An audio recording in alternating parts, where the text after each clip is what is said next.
सुधा समाधान।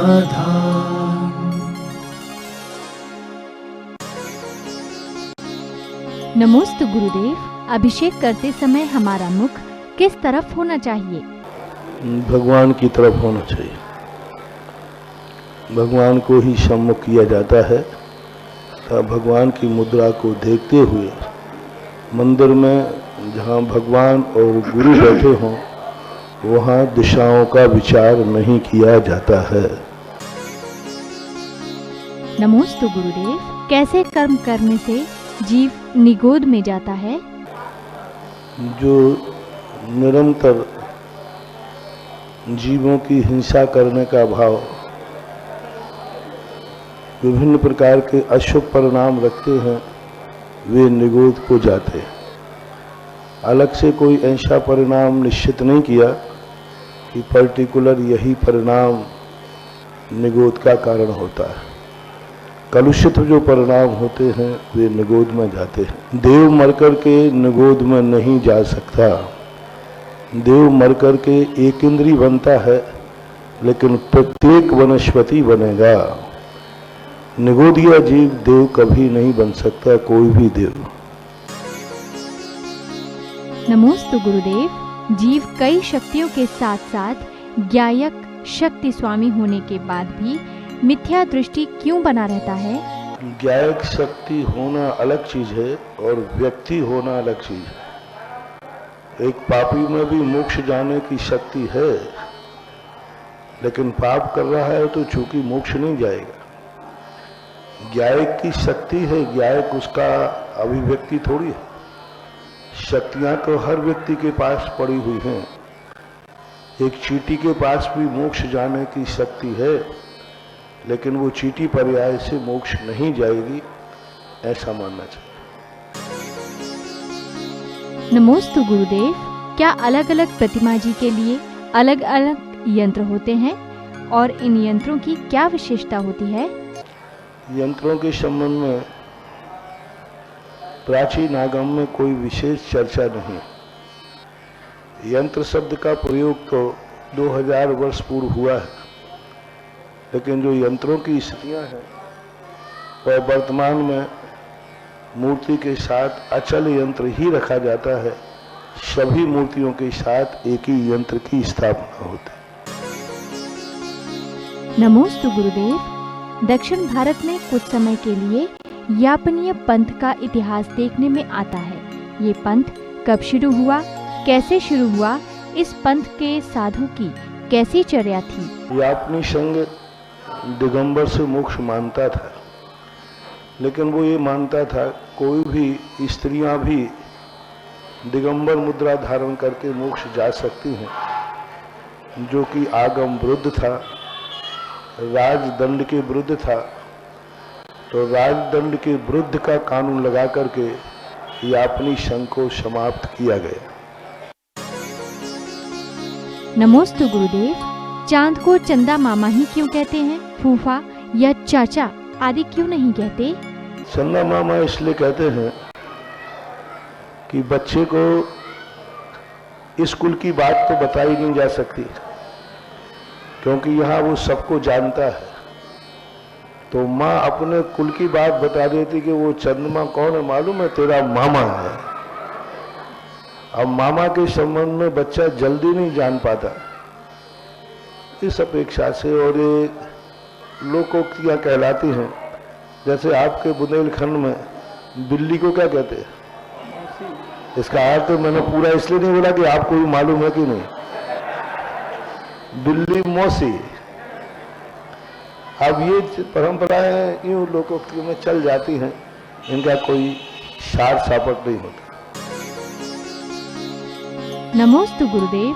ऐसे मुनिराज जो पंचम काल में अद्भुत कार्य कर देते हैं, ऐसे मुनिराजों के पुराने पुण्य किस प्रकार के होंगे?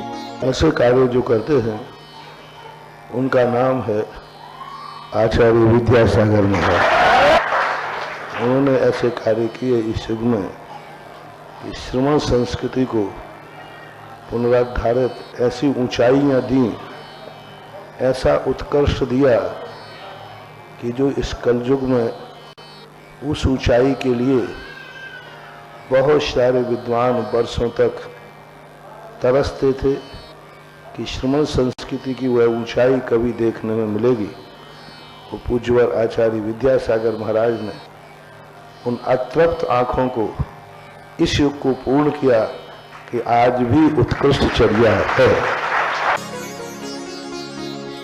नमोस्तु गुरुदेव।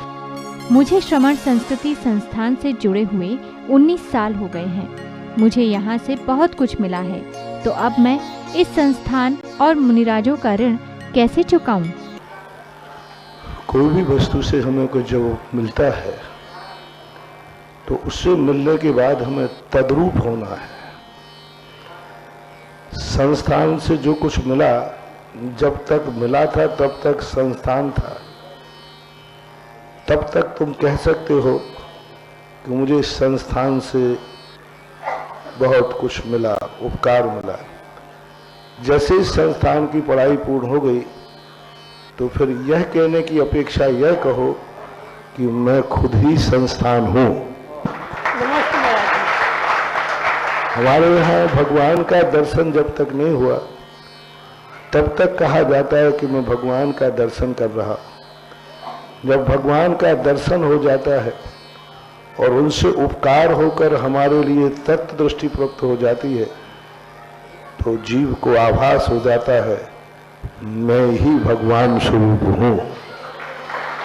एक आत्मा की पर्याय बनवाना है। जब भी किसी से उपकार हमें मिलता है तो वह हमारे आत्मा की पर्याय बन जाए, वह हमारे द्रव्य गुणों की पर्याय बन जाए, हमारे मन वचन काय की पर्याय बन जाए।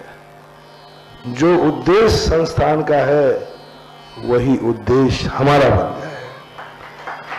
जो उद्देश्य भगवान का है, उपदेश देने का उनका जो उद्देश्य है, भगवान ने उपदेश दिया, उनका जो उद्देश्य है वह उद्देश्य हमारा बन जाए।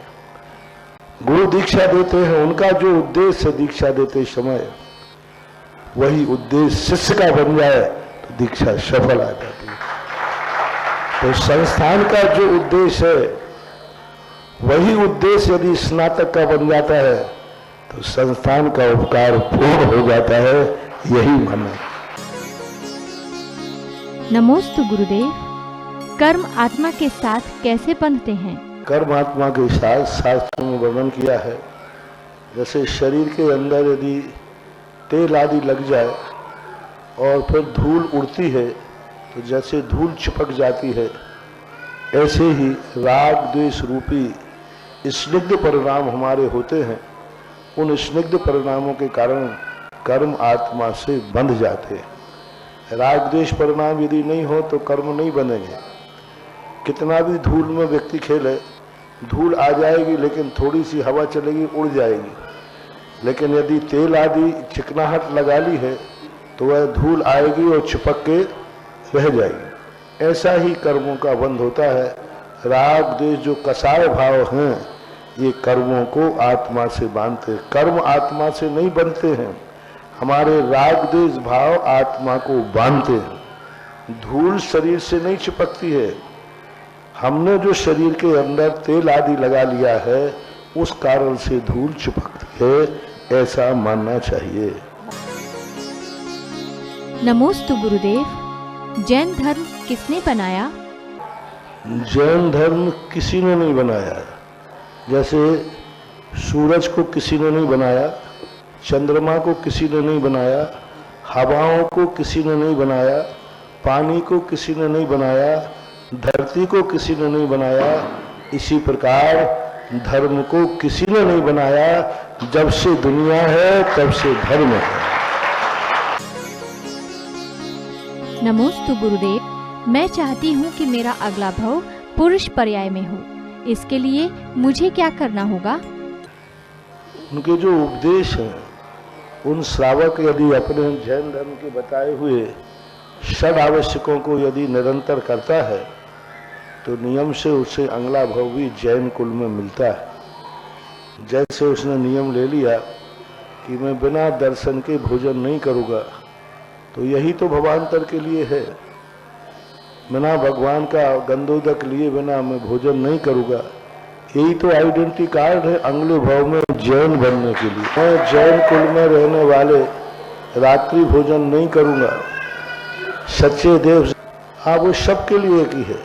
पुरुष पर्याय में जाने के लिए सबसे बड़ी चीज है कि मायाचारी का त्याग करना, दूसरों की गुप्त बातें सुनने का त्याग करना, दूसरे की यहाँ की वहाँ भिड़ाने का प्रयास करना, वे बातें जो हम दूसरा बताना नहीं चाहते और जानने में रुचि रखना। जैसे कोई दो व्यक्ति कमरे में बात कर रहे हैं या घर की बात है, इन दोनों में क्या बात हो रही है मुझे पता करना है। आखिर इनमें दोनों में क्या साठगांठ।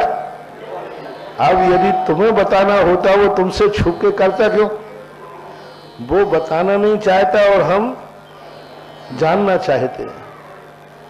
वो छुपना चाहता है, हम देखना चाहते हैं। दूसरों के गुणों के स्थान पर दोष देखना, छिद्रान्वेषता करना, दूसरे को बदनाम करना, दूसरों में दोष देखना, ये सब स्त्री वेद के वर्ण के कारण हैं। जो दूसरों के दोषों को नहीं देखता है, छिद्रान्वेषी नहीं होता है, गुणवानों को देखकर हर्षित होता है, दूसरे की गुप्त बातों की जानने की इच्छा नहीं रखता है, बल्कि कोई सुनाए तो भैया मुझे मत सुनाओ, मुझे नहीं सुनना है, उनके घर की बात है, हम क्यों सुने? उनके घर में क्या चल रहा है, यदि उसको सुनाना होता तो मुझे सुना देता है। तो दूसरों की बातें जो रहस्यमयी है उनमें सुनने में अरुचि रखना, ये पुरुष वेद के वर्ण का कारण होता है। नमोस्तु गुरुदेव। पंडित मरण कैसे होता है? पंडित मरण का अर्थ होता है निर्माण। केवली भगवान जब अपना शरीर छोड़ते हैं उसको पंडित मरण बोलते हैं, यानी मोक्ष होने का पंडित मरण। मोक्ष को ही मुनिराज को ही होता है। मनुष्य गति में सभी जितने मरण हैं संलेखना पूर्वक बाल पंडित से, यानी पंडित और पंडित मरण, ये दो मरण मनुष्य गति के जीवों को ही होते हैं। बाल पंडित मरण त्रियंच भी कर सकता है। नमोस्तु गुरुदेव। कर्म बंधन से भाव बिगड़ते हैं या भावों के बिगड़ने से कर्मों का बंध होता है? हमारे खुद के भाव बिगड़ते हैं तब कर्म का बंध होता है। कर्म के उदय से भाव बिगड़ेंगे ही तो फिर कभी मोक्ष नहीं हो सकता। भाव से ही होगा। हम भाव जैसे करेंगे वैसा परिणाम होगा। कर्म का उदय निमित्त है, तद्रूप हम भाव करें ऐसा कोई नियम नहीं है। कह दिया ना कि नहीं होता ऐसा ना। कर्म के उदय से भाव नहीं होते हैं, भाव के उदय से कर्म का बंध होता है। कर्म के उदय से भाव बंद हो जाए तो कभी भी मोक्ष होगा ही नहीं। जो कुछ किया विगत में कुछ पुण्य पाप, वह आ रहा उदय में स्वयमेव आप। होगा न बंद जब लो तब लो न राग, चिंता नहीं उदय से वन वीत राग। नमोस्तु गुरुदेव। जिन बिंब में मूर्ति में जो दो चिन्ह होते हैं उनका क्या तात्पर्य होता है और ये परंपरा कहाँ से शुरू हुई? चिन्ह एक ही होता है। बीच में क्या हुआ है, तांत्रिक युग था भट्टारकों के समय। अक्सर कर 16वीं शताब्दी के बाद तांत्रिक की परंपराएं चली, तंत्रवादियों का विशेष। तो तंत्रवादी की विशेषता होती है वो उल्टे सीधे कार्य करेगा जिससे हर व्यक्ति टोके। तो तंत्रवादी बता रहे थे ऐसा करना, तुम मंदिर में जाके उल्टा साथिया बना देना। तुम एक उल्टा साथिया बना करके मूर्ति विराजमान कर दो। जब भी व्यक्ति भगवान के दर्शन करेगा तो अरे ये कैसे है, तो ये तंत्र विद्या कहलाती थी। तो ये तांत्रिक लोगों ने एक एक मूर्ति पर 3-3, 4-4 चिन्ह बना दिए। कई स्थानों पर है, देवोदय तीर्थ क्षेत्र में भी है, 5-5 चिन्ह भी बने हुए हैं। तो ये सब तांत्रिकों ने ये व्यवस्था बनाई। आगम की ये परंपरा नहीं है, ये परंपरा नहीं चलना चाहिए। नमोस्तु गुरुदेव। किसी अन्य की मृत्यु के 13 दिन बाद विधान होता है, फिर मंदिर में प्रभावना बांटी जाती है। क्या हमें प्रभावना लेनी चाहिए? मरने के उपलक्ष्य में कोई भी चीज नहीं बांटना चाहिए।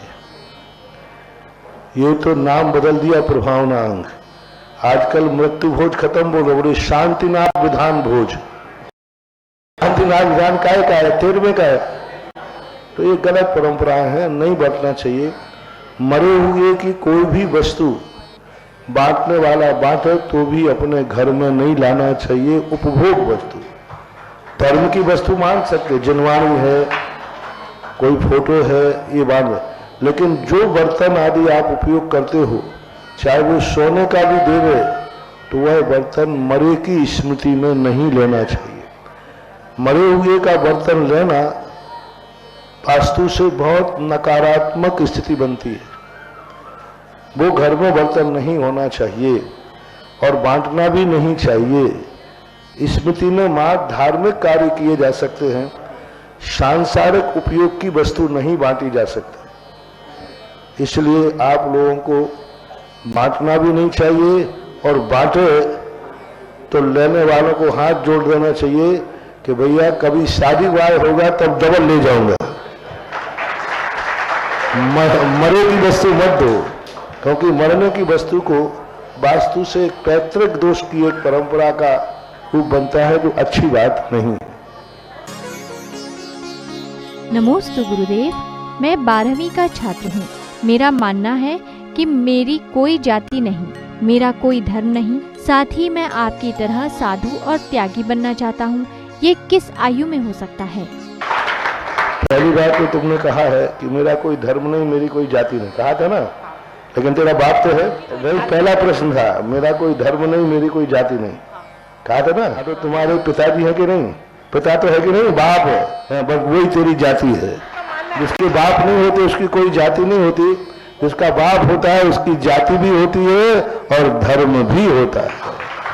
इसलिए ये कोई व्यक्ति नहीं कह सकता कि मेरी कोई जाति नहीं है, क्योंकि वंश परंपरा भी एक जाति है। जाति का अर्थ होता है सामान, संतति को जाति बोलते।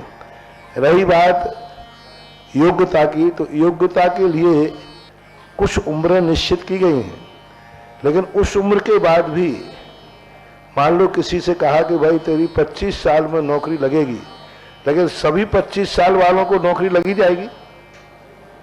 उसके बाद फिर उसकी अलग पढ़ाई उसने क्या की है, अध्ययन क्या किया है। इसलिए उम्र मात्र से किसी की योग्यता का मूल्यांकन नहीं किया जाता। उम्र के साथ में उसकी और क्या योग्यताएं हैं उन पर भी विचार किया जाता है, तब कहीं जाकर के कोई धर्मात्मा साधु बनता है। सुधा समाधान